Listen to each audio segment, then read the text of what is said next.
tips and tricks of over the years of things I learned about it to get a good gloss retention on the clear. So this is going to be about the base and spraying it, and also different ways to keep your gloss level to a good, good gloss, because this stuff wants to die out, guys. If you guys have sprayed water base, you guys know what I mean. This stuff's got to dry for a long time before you can clear it, and it's kind of like back in the old days when you would spray a car and if it would get any moisture on it, it would die out. Well, you're trapping moisture underneath the clear with the same effect. It's sandwiched underneath the bottom, so it's trying to do the same thing from underneath rather than come from on top. So you got to let that stuff dry real good, and I'm going to show you my way of spraying it, and hope you guys get something out of this video, guys. I've been spraying water base for a long time now, so stay tuned to this video and I'll show you how I do it.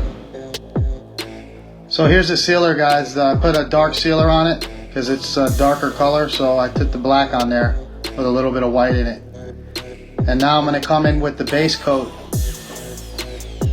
So when you're spraying the Sherwin, they recommend doing a back-to-back coat, and I like it doing it that way, guys, because when you're spraying water base, you don't want to put water down, let it dry, and then put water down and let it dry, because you keep putting water back into the paint, and you want to let all that water come out at one time. That way it's fully evaporated.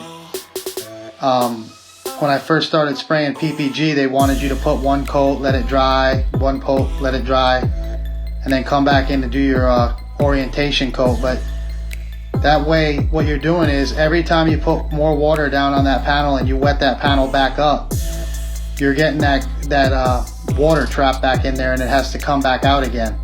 So when Sherwin showed us the Ultra 9, when we started using that, I really like the way they recommended you putting it on. And you can see here I'm putting on one coat, and then I'll go right back up and I'll put a coat but a little bit further away with it. Now you can't do this on all the colors, but on most colors that you know can cover real well, you can do this. Though when you're doing colors that don't cover well, you definitely want to let them dry. That way you don't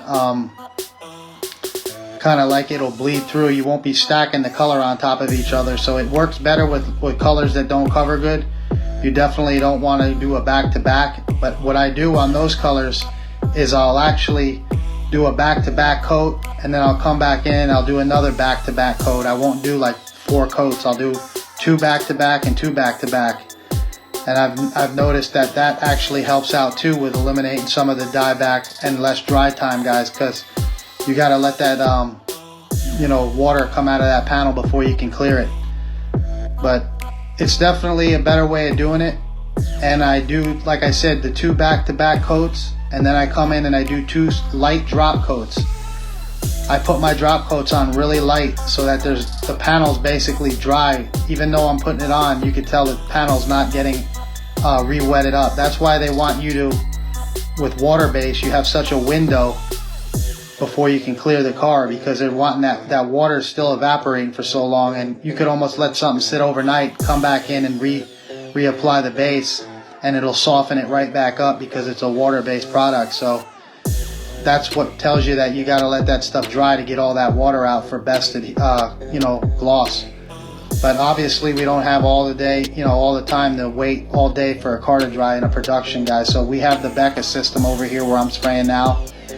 When they first came out with the water, they put water base in these shops with solvent.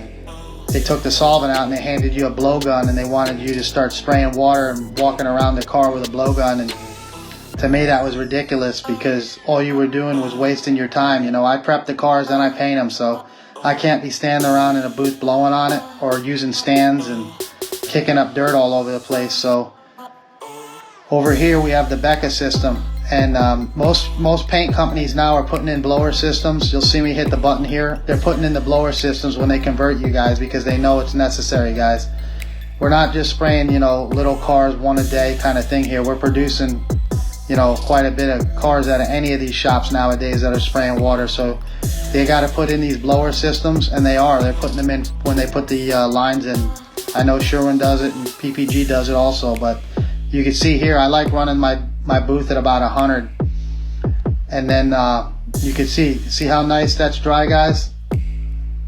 So now I'm going to actually come back in here in a minute and put the 2 drop coats on.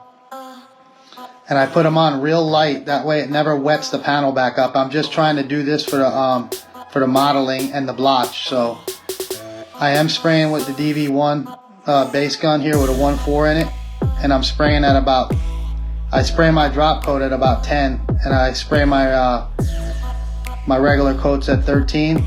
I like that so far, but the gun, I just got this gun, so I'm still testing and tuning with it. But those are real light drop coats. It doesn't even wet the panel up. You could come right back in and basically by the time I'd go get my gun, I could clear it. But I put 2 back to back. By the time I come around, I'm doing the other drop coat again on it.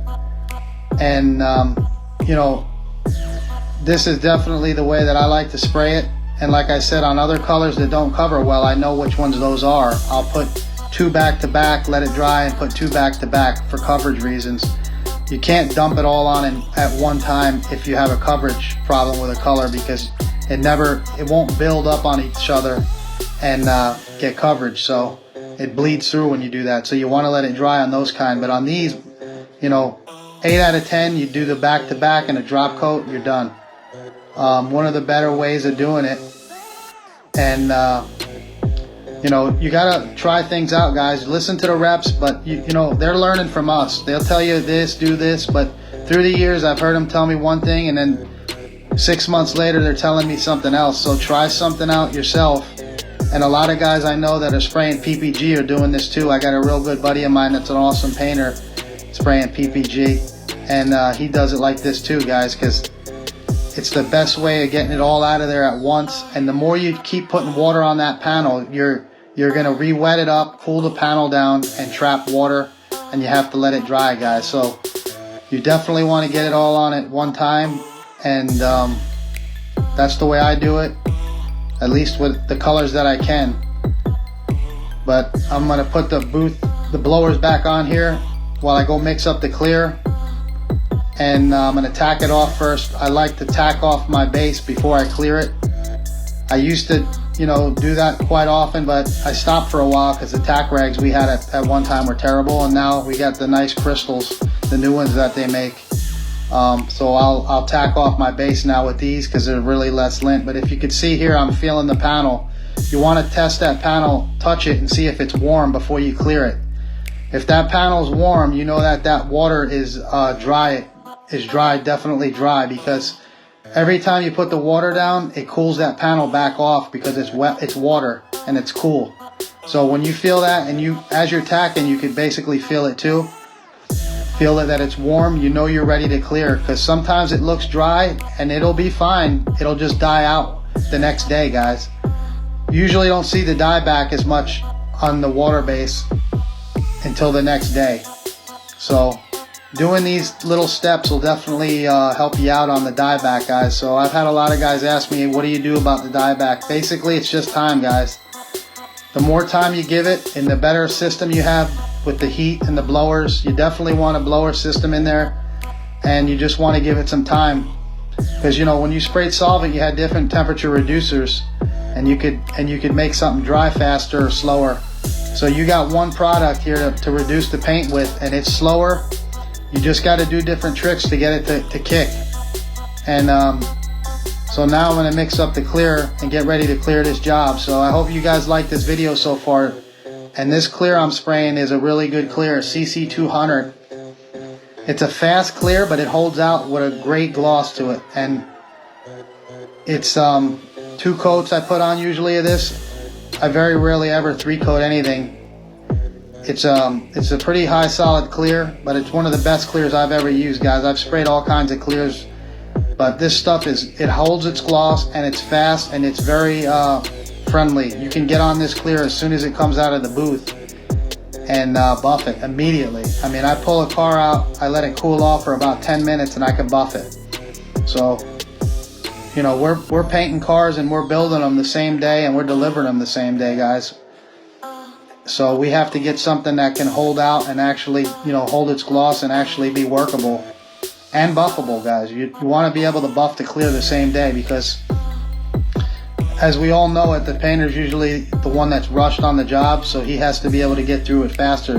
The body men usually have more time to do their job, guys, so we have to get through it fast and be able to buff it if necessary. Nobody likes buffing. Sometimes you have to, though. So I'm going to clear it now, and like I said, with this clear also, I just back to back it. I'll spray a coat, and then as soon as I get done spraying a coat on everything, I'll just go right back around, because with that US4, that warm temp, it works best just almost kind of like the when I spray the water. I like to get all that on at one time and let that solvent come out all at one time, and to me it lays down better and it actually flows out nicer doing that with this clear. Some clears you can't do that with because it's too slow, too much of a glamour clear, but this clear here, it sets up quick.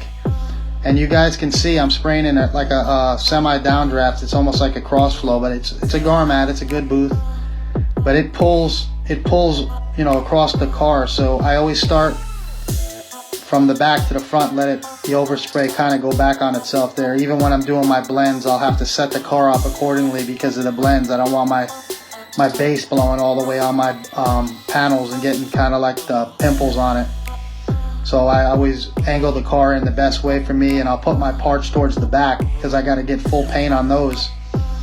And I don't want to blow all that over the blend area. So I put all my parts towards the filters and get them full coverage. And I'll usually put my blends up in the front. That way it's not getting all the overspray, guys. You know, I've sprayed in the best booths and I've sprayed in the worst booths, and you can make anything work if you know what you're doing, but it is more work to try to do things with, you know, not as good equipment, but sometimes you got to do what you do. And this one here, you know, I was surprised when I first used this booth. This thing really actually is pretty good for what it is. It gets a clean job in it. The only problem that you could say about it is the floor. You know, if you want to make a really clean job, you might want to get some of that stuff to get the floor sticky, like every morning. Spray it down with some of that sticky stuff, but after the first job, all that clear is holding down that dirt anyway, guys. So this booth's been good to me. I'm spraying a lot of cars out of it, and the Sherwin clear and base is good stuff. So here I am. I think I go around now and put the other coat on it, and I'll follow up with it. But it's definitely good stuff, guys. They got a nice color max, not a color max, but they got a nice chip variant deck, and the camera, it's nice. They actually let you pick your metallic size. Not only do they let you, you know,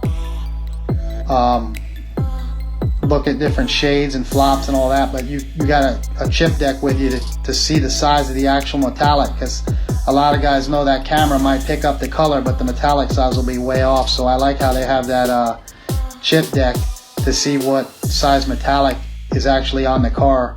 And then you can adjust it and tell them, okay, I want a medium flake on this one, but it'll have that color dialed in with a medium small flake. So really good setup, and I think PPG's doing that now too, but I haven't sprayed them in a minute, so I don't know. But so far I'm enjoying the Sherwin-Williams, guys. It's got the primer is one of the best I've ever used. Fastest primer, the best holdout. And I've done jobs where we've primed them, painted them, baked them, and built them and put them outside on black cars, and these things didn't even die at all, guys. So this stuff is phenomenal. Here it is all done. You see there's no model in this, guys.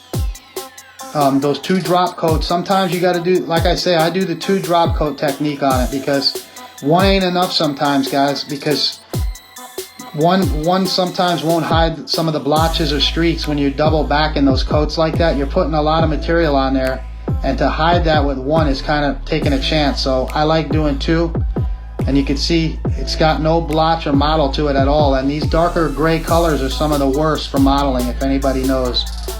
Some of the silvers, people think they're bad, but these dark gray charcoals are the worst for model, and I give it a thumbs up, guys. So here it is outside.